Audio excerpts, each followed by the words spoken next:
ഭ്രമയുഗത്തിന് ശേഷം രാഹുൽ സത്യദേവൻ സംവിധാനം ചെയ്യുന്ന ഏറ്റവും പുതിയ ചിത്രമാണ് ഡി-സീറോ. പ്രണവ് മോഹൻലാലാണ് സിനിമയിൽ പ്രധാന വേഷത്തിലെത്തുന്നത്. രാഹുൽ സദാശിവന്റെ ഇഷ്ട ജോണറായ ഹൊറർ മൂഡിലാണ് ചിത്രം ഒരുങ്ങുന്നത്. ഒക്ടോബർ 31-നാണ് ചിത്രം പുറത്തിറങ്ങുന്നത്. ഇപ്പോഴത്തെ സിനിമയുടെ റിലീസിനെ സംബന്ധിച്ച് ഒരു പുതിയ റിപ്പോർട്ടാണ് പുറത്തുവിടുന്നത്. കേരളത്തിൽ ഉൾപ്പെടെ ഒക്ടോബർ 30 രാത്രി മുതൽ സിനിമയുടെ പെയ്ഡ് പ്രീമിയർ ഷോ ആരംഭിക്കും എന്നാണ് പുതിയ റിപ്പോർട്ട്.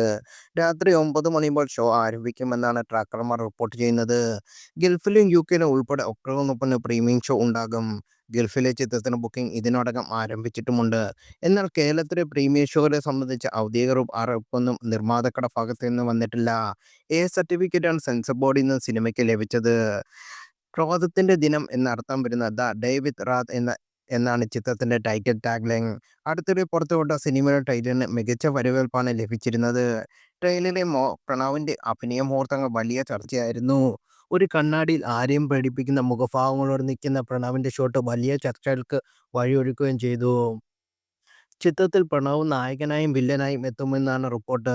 അഭിനയത്തിൽ പ്രണവ് ഞെട്ടിക്കുമെന്നും ഇതുവരെ കാണാത്ത വേഷപ്പകർച്ചകളാണ് ഈ സിനിമയിലൂടെ കാണാൻ സാധിക്കുന്നതെന്നും പലരും എക്സിൽ കുറിച്ചു.